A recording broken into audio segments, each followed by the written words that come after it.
നിന്ന് മുക്തമെന്നറിയപ്പെട്ടിരുന്ന ഐസ്ലാൻഡിൽ ആദ്യമായി കൊതുകുകളെ കണ്ടെത്തി. ഐസ്ലാൻഡിലെ നാച്ചുറൽ സയൻസ് ഇൻസ്റ്റിറ്റ്യൂട്ടിലെ എൻഡമോളജിസ്റ്റ് മത്യാസ് ആൽഫ്രെഡ്സൺ ആണ് കണ്ടെത്തൽ സ്ഥിരീകരിച്ചത്. കുലിസെറ്റ ആനുലാറ്റ ഇനത്തിലെ 3 കൊതുകുകളെയാണ് കണ്ടെത്തിയതെന്ന് ആൽഫ്രെഡ്സൺ പറയുന്നു. ഈ വിഭാഗത്തിലെ 2 പെൺ കൊതുകുകളെയും ഒരു ആൺ കൊതുകിനെയും റെയ്ക്ജാവിക്കിൽ നിന്ന് ഏകദേശം 30 കിലോമീറ്റർ വടക്ക് പ്രദേശത്താണ് കണ്ടെത്തിയത്. കയറുകളും തുണിത്തരങ്ങളും മധുരമുള്ള ചൂടാക്കിയ വീഞ്ഞിൽ മുക്കി വൈൻ റോപ്പ് കെണിയുണ്ടാക്കിയാണ് പ്രാണികളെ പിടികൂടിയത്. അന്റാർട്ടിക്കയ്ക്കൊപ്പം ഐസ്ലാൻഡും ലോകത്തിലെ കൊതുകുരഹിത പ്രദേശങ്ങളിൽ ഒന്നായാണ് ഇതുവരെ കണക്കാക്കപ്പെട്ടിരുന്നത്. വർഷങ്ങൾക്ക് മുൻപ് കെഫ്ലാവിക് വിമാനത്താവളത്തിൽ വിമാനത്തിലൊരു ഈഡിസ് നൈഗ്രിപ്സ് കൊതുകിനെ കണ്ടെത്തിയിരുന്നെങ്കിലും അതൊരു സ്വാഭാവിക സംഭവമായി രേഖപ്പെടുത്തിയിട്ടില്ല.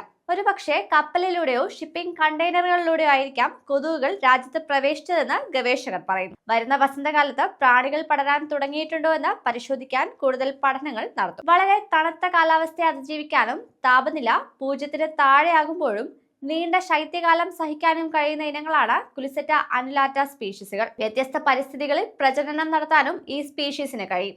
ഇത് ഐസ്ലാൻഡിൽ കൂടുതൽ കാലം അതിജീവിക്കാൻ കൊതുകുകളെ പ്രാപ്തമാക്കുമെന്ന് ഗവേഷകർ കൂട്ടിച്ചേർത്തു.